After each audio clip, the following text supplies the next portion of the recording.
Welcome everybody to today's webinar, Contemplating Your Exit, an Accountant's Perspective. Today I have joining me is Adam Boatsman. He is the Managing Partner and Relationship Manager for BGW accounting firm here based in Charlotte, North Carolina, but doing work throughout the Carolinas and beyond. What I thought I'd do a little bit differently is instead of just having Adam tell a little bit about his background, let's peel it back a little further and let's let you get to know Adam a little more intimately. So Adam, most important question today. What have you binge watched during the last few months? So I've followed on with what my daughter Eva has liked, and she got addicted to How to Get Away with Murder, and that absolutely sucked me in. So I binge watched How to Get Away with Murder, and then she's also a big fan of Criminal Intent, or Criminal Minds. Nice. So I've gone through a couple seasons of Criminal Minds as well. I've got lists of things that I would like to binge watch, but I haven't gotten to yet, primarily because, like everybody else, we thought this would be over really soon, so we got rid of our elliptical trainer early on, which was my binge watching station for stuff that I like. So those have been the two big ones that I've watched. And one more thing, and then we'll get into the program here. I know you've had a lot of time to think, and you're a big thinker. Where are the Boatsman family going to go on vacation when this is all done and we got the clear signal? Well, one place we're definitely going to go is someplace warm, ideally in the Caribbean. We've got a good friend, Tim, that has a place on St. John. So we will probably, what I need to do is I need to convince Tim to upgrade his place, which is already in the process of doing, so I can maybe stay in his old place. So Great. St. John. And we are going to try to go snow skiing if everything is a little bit better in the January time frame as well. Well, great. And then, so let's jump in, Adam. First of all, before we proceed, I just want to make very clear, we're not giving any specific accounting advice or specific deal advice. We're giving general information here. We just want to state that up front. This is how we're going to go today. We're going to really talk about three buckets of things that, as you think about whether now or in the future, working towards going to exit your business, how you should be approaching the topics that you should be talking with your CPA, your accountant about. So getting your financial house in order, the tax negotiations in a deal, and calculating your after deal proceeds, because of course that's most important. And feel free throughout this session to put any questions you have in the chat section or the Q&A section, and I'll grab them and integrate them accordingly. So before we get started, Adam, just sort of another question, because a lot of people are probably wondering this. You know, from your perspective, you got a lot of clients out there. Are you seeing deals just getting done right now? Yeah, so good question, Adam. And it's frankly been sort of like the housing market and, you know, RVs and boats and things like that. Like you would have thought, and I swear that I'm not just the straight man to Adam's setup question. This is really a true statement. We really have had some clients that have sold. And we've had some clients that have bought, which really was surprising to me because I thought that everything would get put on hold and everybody would be in complete hunker down mode. And I haven't really seen valuations on those transactions. And, you know, the volume is actually pretty commensurate to what it was pre-pandemic.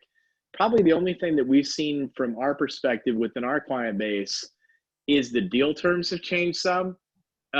In that, you know, if there was an offer on the table pre-pandemic, the earnout is a little bit higher than it was as a renegotiating point, or the earnouts as a percentage of the total payment has been modified relative to what we would have seen from a pre-pandemic standpoint. But in terms of the valuation itself, it's held pretty steady, and the transaction volume itself has shockingly held pretty steady. So I would have thought that everybody just would have been, in the basement counting cash underneath the mattress. But, here's that the people are still out there looking. And I think what the market's shown us, at least, is that, the people that, since the valuations have really held, I mean, the people that thought, oh my gosh, it's going to be a fire sale, that's not really what's happened.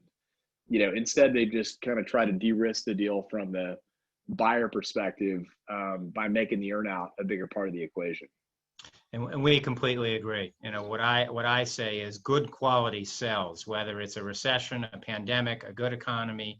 If you have a good business in a good market and you're making good money, there will be buyers. And just so you know, if you're a business owner out there listening, there are more buyers looking for businesses than ever. So they are fighting for quality. Quality businesses are really at a premium. There have not been much degradation in valuation, to Adam's point, unless, of course, you're in the hospitality sector, you're in the restaurant sector, other things like that. But we're talking, other businesses.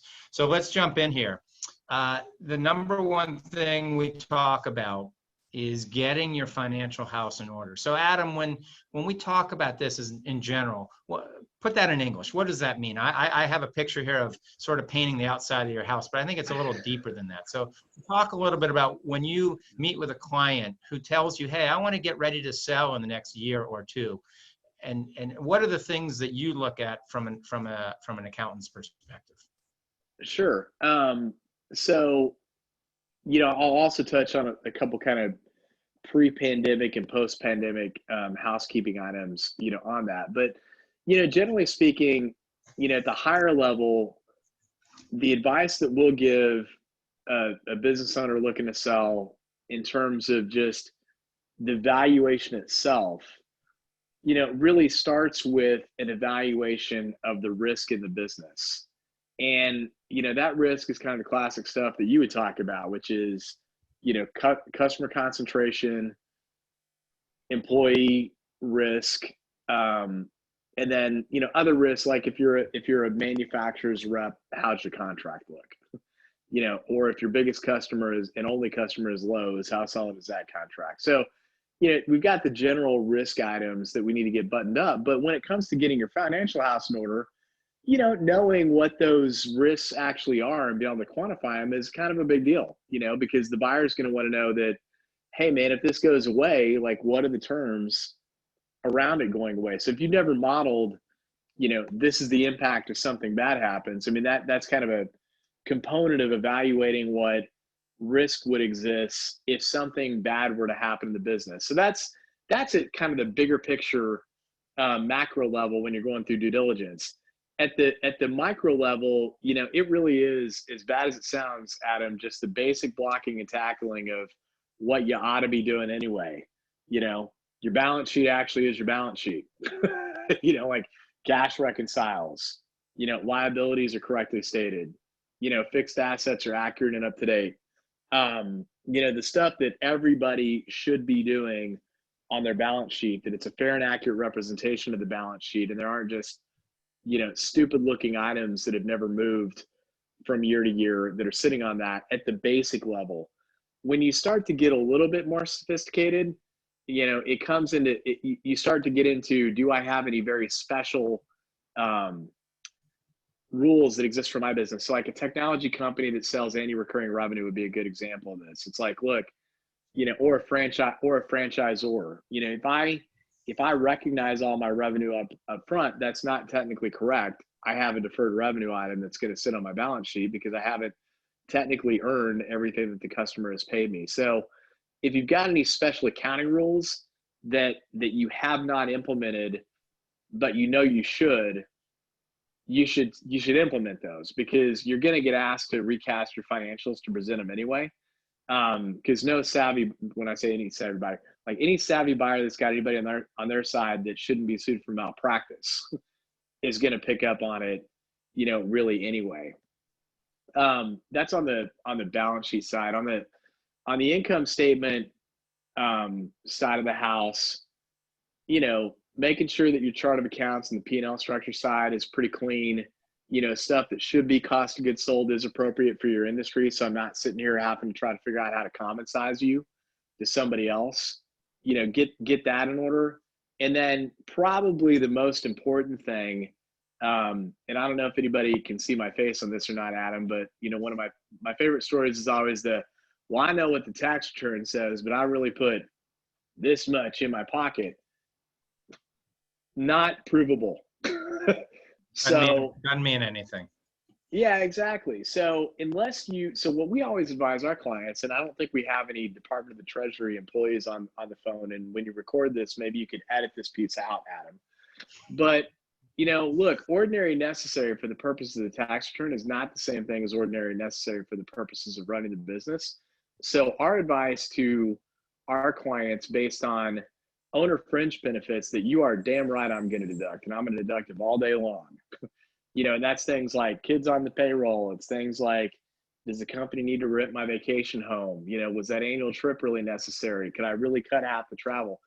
Make a clear roadmap of what that actually is, so that it's really easy for the buyer to look at and say, yep, I would agree, that is owner fringe benefits, versus saying, well, I use the same maid for the office as I do my house. That's an add back.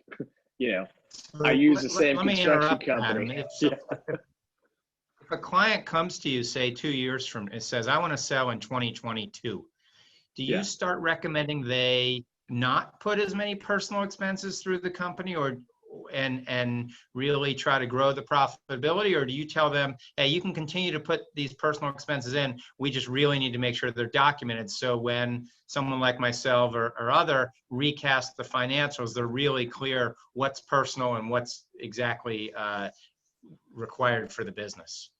It's the latter, because I would get physically traumatized if I wasn't deducting something that you should have the ability to deduct. It's more around the transparency of the roadmap, such that your job's really easy when it comes to recasting and discussing add backs. And any bozo could recognize that the trip to Italy is not required to run the painting company in Charlotte, North Carolina, versus it's just travel. Good luck finding that. We arbitrarily picked 50% to add back because we don't think you know. I want to know specific freaking trips, that those that are not necessary. So, but necessary for the purpose of the deduction. So we want them to get that piece in order, because every dollar that you spend making it transparent can relate to 4 to 5 times, if not more, on the valuation multiple sides. It totally makes sense. That's like the basic blocking and tackling on the P&L. The advanced move on the P&L is what would I do if I was still here and engaged modeling. That's called Jimmy, my brother-in-law, you don't really need him anymore. So that's going to be a benefit to you. At least know what that is, so you've got kind of a roadmap of accretive value for the buyer. Our experience has been, you're probably not going to get paid for it, because if you're going to get paid for it, you should have done it. But at least you have a roadmap of what could be the accretive value, versus the buyer having to make that up on their own. It just helps your sales proposition. Same thing with one-time items. I mean, you may not get. Go ahead. You may not get paid for one-time items or mistakes that you made based on bad customer estimates, but at least quantify what they are. You probably won't get paid for them, but at least you provided a roadmap of, hey, if I hadn't have screwed this up or been lazy, this is what I could have made on this thing. Yeah, and it's a great comment.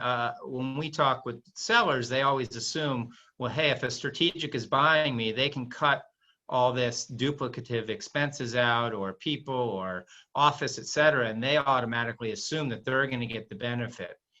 And what is sort of a painful educational process is that, well, the buyer is bringing that benefit to the deal, not the seller. So you're not necessarily going to get paid for those costs that can be eliminated once the buyer consolidates the two.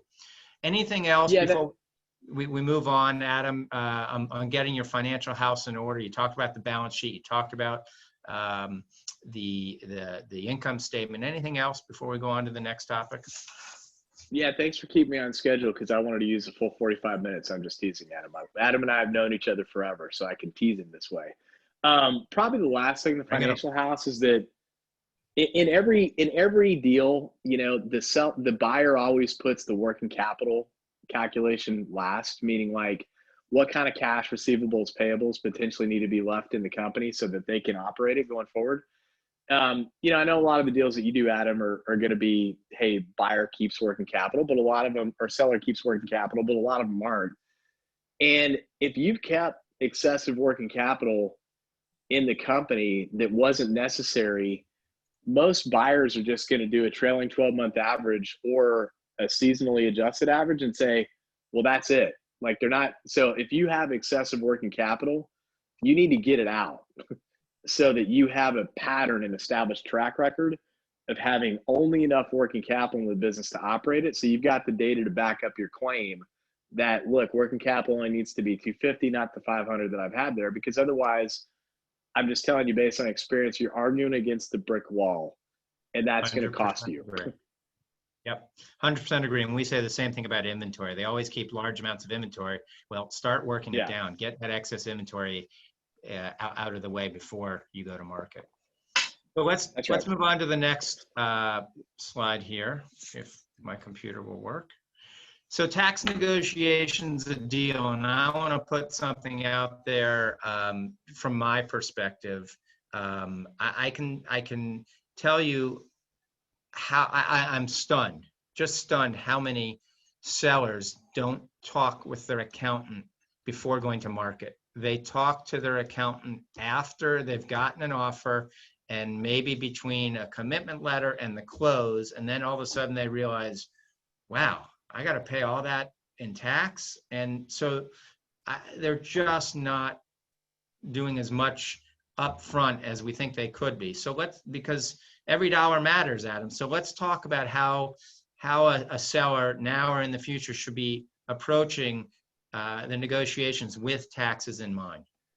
Yeah, so thanks. That's a really good segue, Adam, because, really, if I'm a seller, what I should really care about is the net of what's going to hit my bank account. Like I can get all enamored on multiple. I can get all enamored on what the gross sales price is. But at the end of the day, what really matters is what hits my bank account and the timing of how that is going to hit, not what the gross top line and all that kind of stuff says. So, to that end, figuring out what your net proceeds are going to look like, which is the next slide, is critically important. But the things that factor that are, transaction structure. So if you think about it, obviously when I say obviously, it's obvious to me, but every seller would like to have capital gains treatment on the entirety of the transaction because it's a lower tax rate. It's like if you're in the highest tax bracket, it's going to be 25% if you live in the state of North Carolina between federal and state taxes. If you've got, some retained earnings in the business that you're adjusting against that, it's the net of those items. If I'm a buyer, I hate that structure because for me, I don't get a tax deduction for it. My tax deduction will occur when I sell the company because I've got an increased basis on it, but yippee. If I've got debt on the business, then I'm basically paying for debt for which I get no deduction. So I at least am trying to time having to pay for the company with getting a deduction for it. And generally speaking, the only way that I can do that is through structure. And it's going to be by, it being an asset deal in some form of compensate, heavily loaded to tangible assets that I can touch, and some form of ordinary compensation for you to continue to work here. So, there's very few places where I get an ordinary deduction and you get capital gains treatment. So that's really where the structure comes into place. So, a lot of times we get a letter of intent. It's like, I just sold my company for $5 million. Woo, I got this letter of intent. And then you read it. It's like, you're screwed. You just sold assets in a C corporation. You basically sold the company for half price. Right. Right. So that's massively important. So in terms of I've kind of commingled structure and taxing issues together, but in terms of the what to work on now, really, it's more of a, I know we've got a few financial advisors on the call right now, but it really is, coming up with what's the net proceeds that's going to get you to the promised land, and knowing what that number is, because if you know what that number is, then the structure, like the structure and the tax should be neutral. Like if you know what your answer is in terms of your bottom line debt in your bank account number is, anything else is just what you're telling the guy at the country club over a cocktail, Right. and bragging rights. And in my opinion, that's stupid. So it's that focus on the net number and the time frame that you want to get paid that net number, whether it's, right up front, 5 years, how much risk do you want to take in that in terms of an earnout? That's what you need to be working on now. And then Well, let the structure drive into that. yeah, and one of the things that if you haven't been through a sale before is there's a form that goes to the IRS that both sides have to agree on sort of the structure in terms of goodwill and physical assets, et cetera, non-compete. So there are negotiations over tax structure as part of the deal that many people, they don't even realize this until we tell them after they've already signed the LOI that this is going to happen. And this is why we impress upon them to talk with your accountants before we go to market, so you can have some ideas how much goodwill you should have versus otherwise, because it's money in your pocket or not. So yeah, and it's hysterical, Adam, that you bring that up. That very similar to the preceding slide when we talked about, hey, working capital is always that last thing that people slip in. I was remiss in that. There's two schedules that are always empty until the last minute: working capital and transaction structure. It always says, see Appendix A, see Appendix B. It's always freaking blank. I always bring up, hey man, we need to get out ahead of this. Yeah. Yep. Yeah, we'll get to that. Then it comes in at like the 11th hour before there's an extension, having to be an extension on the deal or it can't close. And it's like, guys, let's just get out ahead of this and just propose something. So at least that's resolved. It's sort of like, if I was to bring it into the realm of getting divorced, it's sort of like saying, hey, we'll negotiate the value of the business last. It's like, that's the dumbest idea I've ever heard. Put that on the table first because it's the most significant asset. Right. Well, and what we see, and this goes back to being prepared and thinking about these things before you're ready to go, is we see maybe 2-3 weeks before we get this sort of negotiation over tax. And guess what? It's April 1st and your CPA may not be so available. You have to have this conversation well beforehand so you have an idea, and letting your advisors know so they can work and sort of prep the other side, because these are dollars that would become right into your pocket. And one last thing I'll say, and this isn't a pro or a con against Adam or any other CPA firm, but I will tell you, if your accountant says just get the deal done, we'll deal with the taxes later, you need to get a different accountant, because they should be spending the time looking at really thinking through how they can help you, because most times there are ways they can help you, even if it's that negotiation about goodwill versus fixed assets. There are little things that you really need to be in touch with your CPA, because they all ultimately lead into what you're going to get at close. Before we go on to that next slide and calculating your after-tax, Adam, I wanted to give you a chance just to talk about PPP right now. It's a big topic. Just so everyone knows, we are absolutely closing deals when the seller has outstanding PPP loans before they have sought forgiveness from the SBA. But Adam, I wanted to let you talk about PPP. Yeah, so this was a new one for me that I just came across. I wasn't aware of it, which is I'm ashamed to admit, considering we do a webinar every Thursday, and I didn't know that it existed until we had a transaction that came up.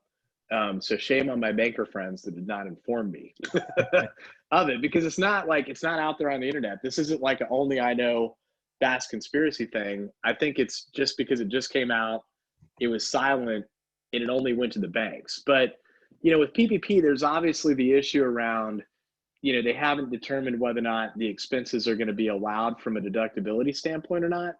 So we've had a lot of, our advice as CPAs has been to say, well, wait on that, because I'd rather have it be taxable income in 2021.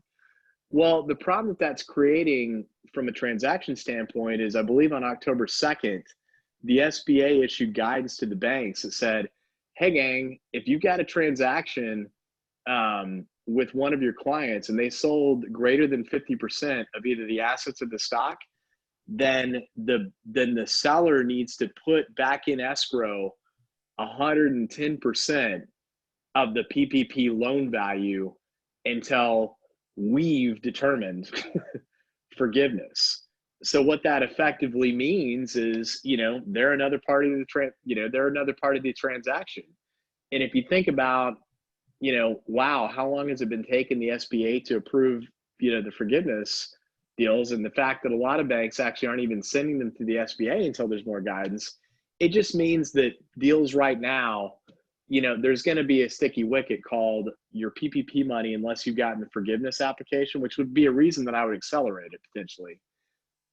You're going to have to deposit some money in escrow until it's fully relieved, which was a new thing that came out in October, which is, every transaction we had not closed prior to that. So it just, it came up. I was incensed. I'm like, what the hell is South State Bank talking about? And they sent me over the SBA notice on it. I'm like, well, this is just the most unfair cockamamie thing that I've ever seen. But it's the fact of the environment that we're dealing with right now. Well, and I'll just add one thing to that is you can't take you have to put money from your business into escrow. You can't take the proceeds there are a couple very few exceptions, but you can't take the proceeds and then put that in escrow. You have to put the money in escrow before the deal actually closes. So which sort of negates the whole purpose of the loan in the first place. So thank you very much, government. just a minor thing. So let's go in. Before we go on to this next topic, I just want to encourage everybody who's out there, feel free to put something in the Q&A. After this slide, we're going to go into Q&A. So if you have any questions you're thinking about, please feel free to type them. We will address them after we go through this next slide here. So Adam, you've alluded to this before. Structure is so important, dealing with your taxes, having your financial house in order. At the end of the day, it's all about how much is going to hit your bank account when the deal is done. So how are some of the things to think about for after deal proceeds and thoughts from a seller's perspective? Yeah, so I mean, so this is where the rubber hits the road of what I was talking about in terms of understanding what your net number is, because this is where everybody gets hung up. It's like they do this ghetto equation called, here's the sales proceeds, and then I know roughly what capital gains taxes are. I have to pay that. Well, okay, so they didn't understand what the ordinary income treatment was going to be. They forgot to add in, closing costs into the equation. They didn't understand in their calculation that paying off their debt is not a tax deduction. As much as I wish that it was, it is not a tax deduction. The payment of the tax itself is not a tax deduction. So they just, they forget all this. And it's like, look, I mean, that could be, 50% or greater of the gross sales price is all this other stuff that ultimately lands you at your net answer. So what I like to work up is, kind of a column A scenario, which is, all right, here's how the tax is calculated. Now that we know what the tax number is, here's column B, which is basically our, distribution statement of how the cash will end up in your bank account after everybody's square. So you can see the difference between the two in terms of your taxable income versus the cash that's actually going to hit your bank account when everything is said and done. And then, going back to what we talked about earlier with the working capital equation, if you're a cash-based taxpayer, which, a lot of businesses that are out there, especially now that they raise the limitation to $25 million, what they don't really realize that as part of that working capital number, if they've been a cash basis taxpayer, is that if you were required, for example, to leave $500,000 in working capital, and that was constructed as, 500 grand of receivables, 100 grand of accounts payable, so you have $400,000 net working capital. Well, guess what? That's as if you got paid all your receivables, Right. because you haven't recognized that as income yet. So, people forget that because they didn't get the cash for it, right? So I had to leave it in the company. What do you mean I got to recognize this income?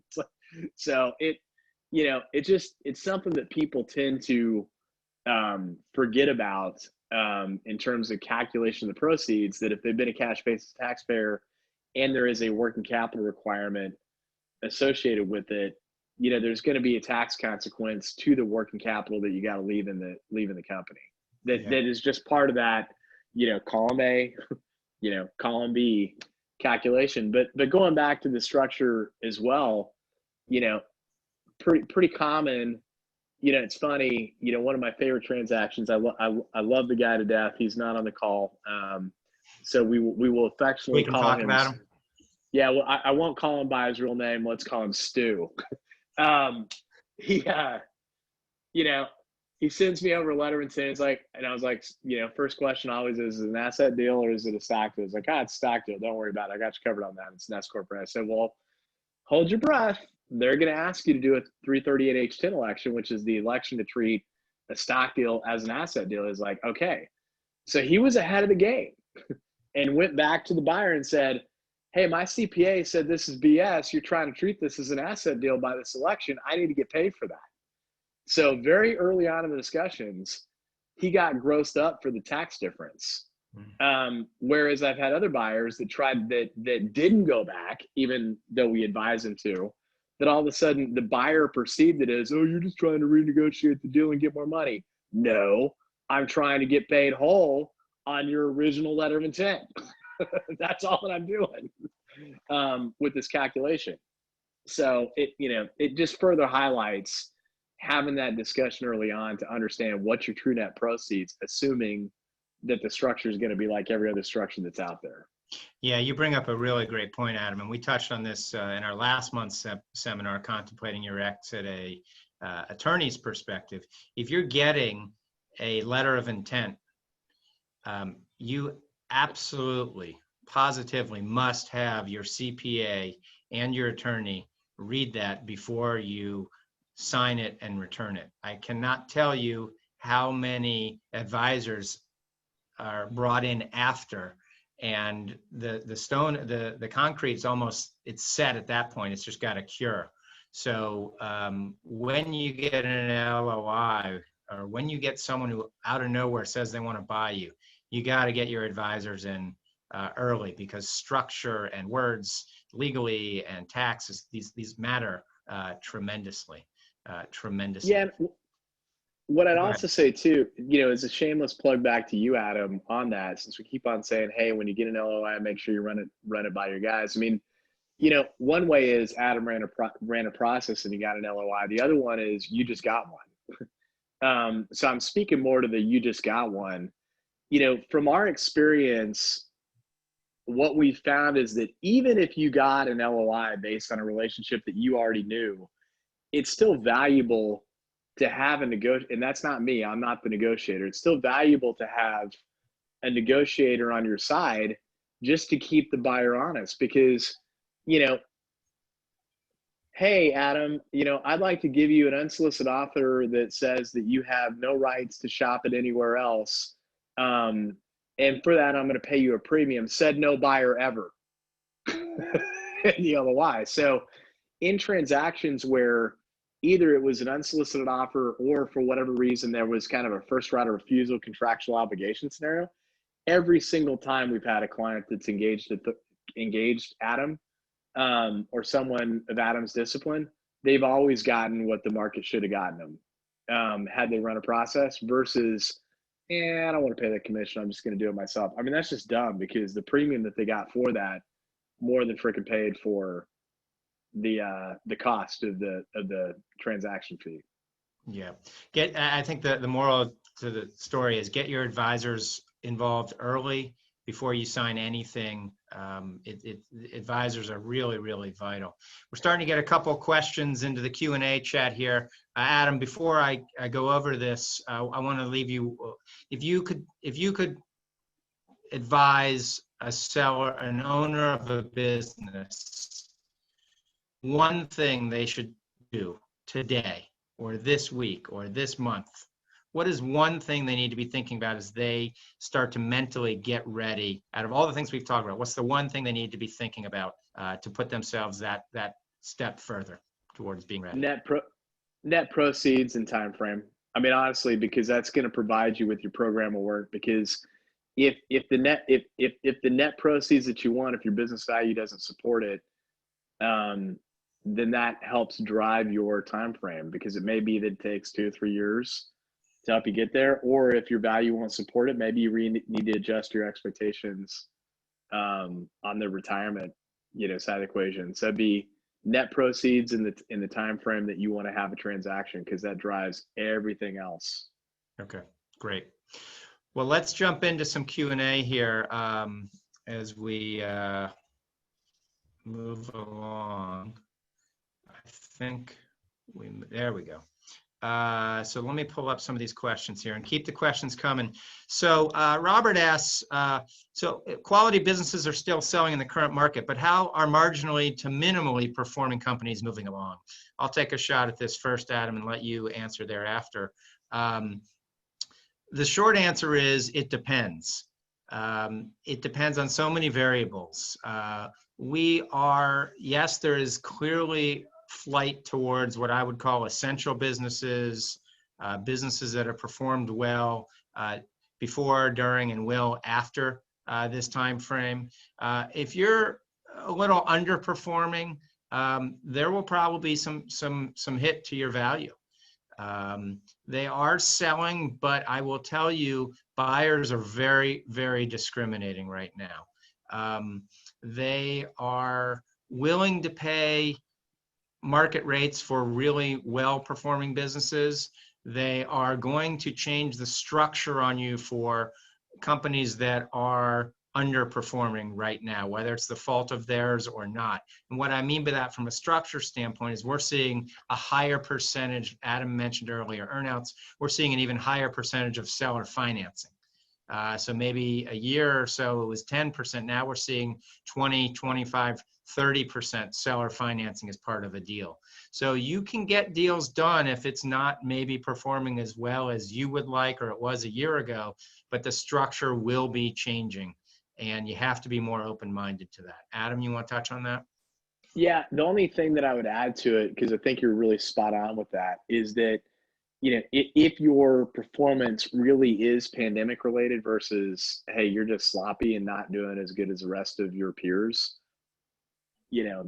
that's where I see earnout being the way to get there. Versus if you're just sloppy, it's no different than before. It's like nobody wants to buy a turd ball for full value. Right. This isn't probably the most tax germane topic, but Pierce has a question about are there ways to lock in people during the transaction and after? And are there any potential thoughts related to tax in terms of retaining employees for a new owner? Yes. Life insurance. I'm just kidding, Pierce. I know which Pierce that is. Now, yeah. No, I mean that is going to be a component of your risk associated with your valuation. Is okay, are the employees really going to stay or not? So, to me, that becomes a function of your net proceeds that you want. That if you want to start, like in other words, Adam, if you're critical to the transaction, meaning like you're the guy, and then all of a sudden you found out that I sold, for me to be supportive of that process, I want to know that I'm going to get paid.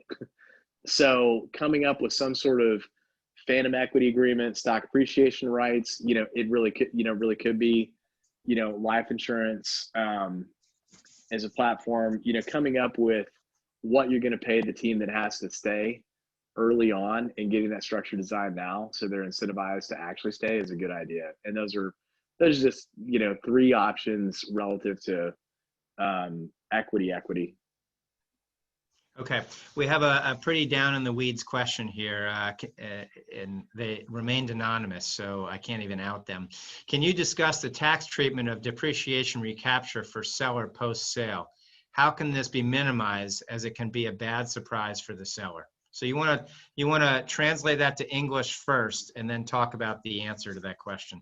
Yeah, so I bought a forklift for 50 grand, and for tax purposes, I'd appreciated it down to zero. So, and then the buyer, when I go to assign a value on it, I'm going to assign $15,000 to it because that's what I could buy it on eBay for. Your tax on that is $15,000 because your tax basis on it is zero. You've already fully depreciated it, and it's all ordinary income. It is not capital gains rate. So basically, you're recapturing the deduction you already took. So the only way, the only way to minimize that is through, this is independent of real estate because there's other ways to minimize real estate. But when it comes to tangible assets like a forklift or, a desk or chairs or whatever, that really is why the structure is important. It's part of the negotiation process. You're going to try to argue for a low valuation. Buyer wants a higher valuation because now they're going to get to depreciate 15 grand, which is going to be helpful to them. And that's what they have to pay in taxes to do the deal is just as critical as what you got to pay in taxes to do the deal. So if you want that, just recognize you're probably going to have to give on something different. Great answer. So Eric has asked an extremely specific, unique situation that, Eric, I'm going to make sure I get those questions over to Adam and have Adam reach out to you because it's very specific, and I want to make sure you get the right answer here for your situation. But Neil asked a really good question, and I think we'll wrap it up after this one, Adam. But are all accountants equal when it comes to exit planning? In other words, should some owners consider a different accountant for their day-to-day running of the business, but then potentially use a different accountant when they are ready to exit? Yeah, so shamelessly, hey, we want to really do both because we want to be working with you ahead of time to help you maximize your value and get you ready. But at the same time, we've also been brought in, a year before or the year of a deal, specifically help navigate the deal because, current CPA, either is too busy or doesn't have the skill set of the personality to be a seller's advocate. So I think my gauge on that would be, again, if you got somebody that you really like, I think gauging their comfort level with representing you in the deal is going to be critical pretty early on versus finding out that, you basically threw in, a freshman high school quarterback into a pro football game. I mean, you want to know that they've got the chops to help you in the way that you need to get helped. So Adam, a follow-up, how does a seller know? I mean, say, they have an accountant, they've worked with them for 15 years, they like them, they're always responsive, but how do they know they're getting the best type of look at their situation relative to taxes to maximize their net sales? I mean, I can tell you in the last 18 months, I've been within 30 days of a close, we have been asked by the seller twice to say, look, we're not happy. We think we're paying too much tax. Can you find us someone? And we were able to, and they changed some of the structure of the deal and saved money on tax. So how does a seller truly know that they've got someone that understands deal-making tax sort of theory that they can be in the best position when they're exiting? I think, it's funny because I think you already know, you're just not willing to admit it to yourself. And the reason I said that, Adam, is that if you've got a CPA that works with you throughout the course of the year and actually does, a pretty deep level of tax planning for you in terms of his bringing ideas to the table about how you can minimize your ordinary income. He's like, hey man, these are other fringe benefits you ought to be thinking about. and generally the type of relationship is one where they're not just producing a tax return for you on the last second that is late, telling you owe $50,000 as a surprise. You probably got a good guy or a good gal that can handle the transaction.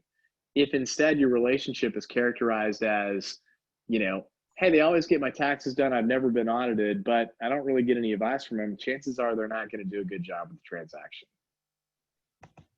Okay, well, we will end it on that. We have tried to make this an educational format. We're here, Adam and I are both passionate about educating buyers and sellers in the process of transactions.